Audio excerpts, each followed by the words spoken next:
41 referentov od osnovnošolskih učiteljev in mladih raziskovalcev do univerzitetnih docentov in akademikov, objavljenih v 400 strani zajetnem zborniku Živeti mejo, bo v 5 sekcijah strokovno poglobilo tematike življenja ob meji, književnosti in jezika v stiku, zamejske mladinske književnosti ter slavistike in slovaropisja v stiku ob letošnji jubilejnosti, ki je okrogli 400-letnici izdaje prvega italijansko-slovenskega slovarja.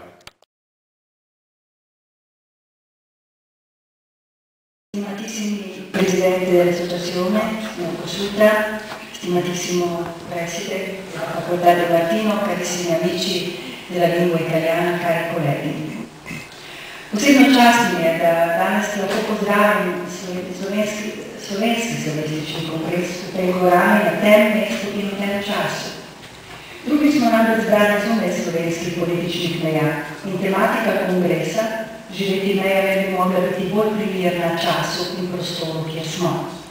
Zbrani smo v mestu, ki je živelo meje različnih državnih tvorb, oblikovalo substrat kulturnih, narodnostnih, jezikovnih stikov in še stoji kot podvoj odprtih vrat, skozi katera se sprehajajo in še bodo se sprehajali narodi in so se prelivali in se bodo prelivali kulture.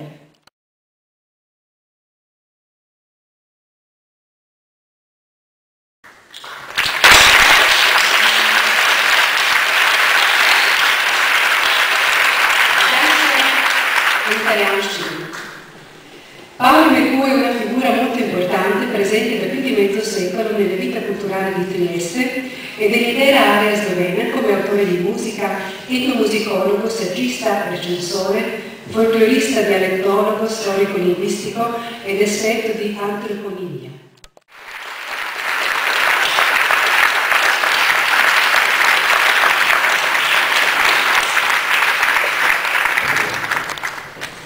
Sergej Štenc velja za enega osrednjih slovenskih slovaropiscev in za eno najpomembnejših posebnosti slovenske italianistike.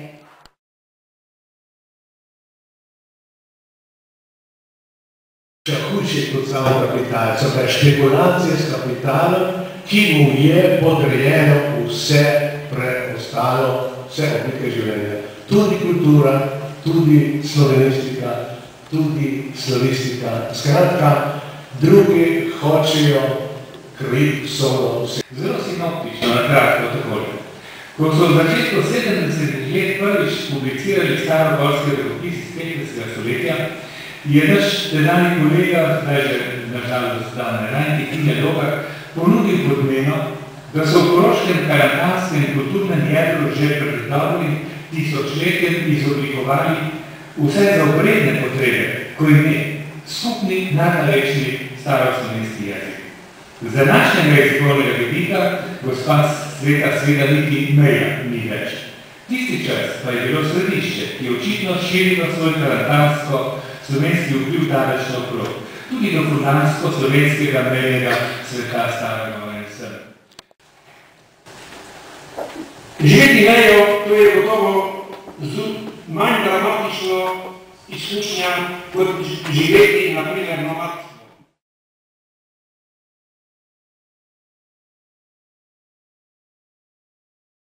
In tako so od tega trenutka dalje ustvari nekaj vrhunskih konusov. Marjan Tomšič, sicer rojen v Račah pri Mariboru leta 1939, torej še en Štajerec, je Istro uspešno postavil na slovenski literarni zemljevid v prozi, in sicer s tematizacijo specifičnega pojava, ki je v neposredni zvezi s Trstom, to je tako imenovanega šavrinstva. Pojav, ki je domačinom, Tržačanom, Primorcem, gotovo zelo, zelo dobro znan, kakor tudi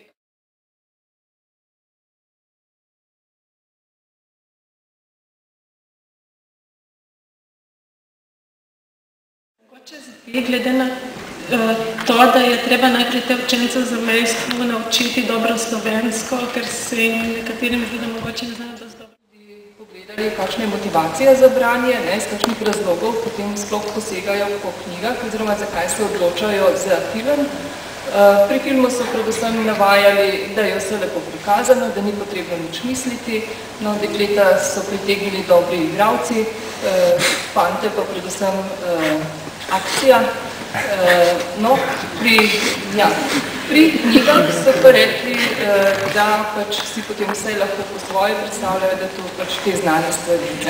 Jaz se popolnoma strinjam, da je torej vsa ta sodobna tehnologija in pa načini komuniciranja, s kolegico smo prej ravno rekli, da se ljubezenskih pisem sploh ne pišejo, v učnem programu imamo ves čas privatno pismo, pa uradno pismo, pa zdaj ravno je moj sin, ki v 7. razredu 9 let, ki je moral pisati privatno pismo, pa je rekel, da še nikoli ni pisal pisma, pa enako pravijo tudi v 1. letniku gimnazije, da oni pisem sploh ne pišejo.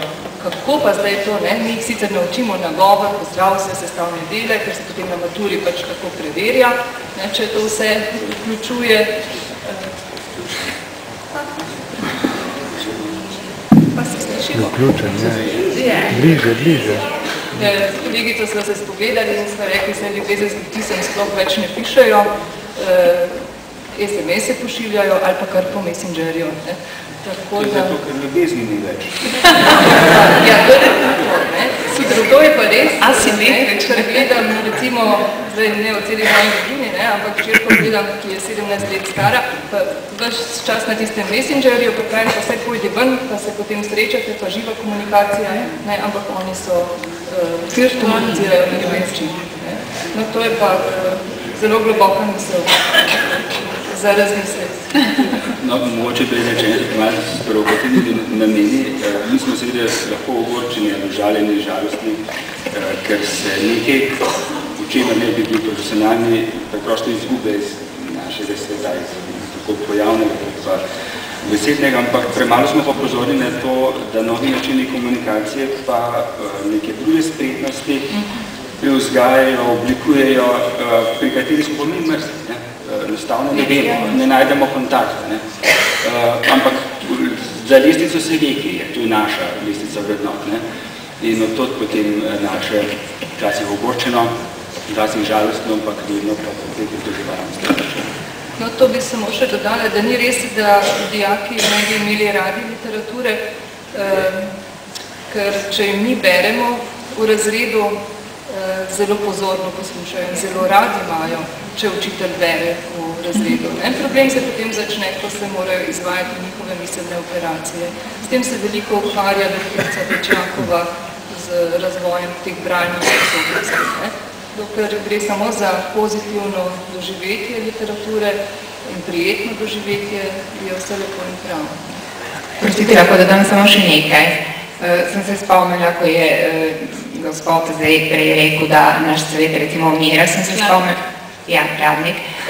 spomnila, da imam prijatelj, pred nekaj dnevi sem govorila s prijateljem, ki je znanstvenik na sinhrotronu, recimo da ima 45 let in se je pritoževal, ne pa če več stara generacija, se je pritoževal zato, ker je rekel, da on ima opravka z mladimi znanstveniki, ki delijo postdoktorski študij ali pa doktorat, in da so nesposobni pisati referat, poročati pisno o tistem, kar raziskujejo.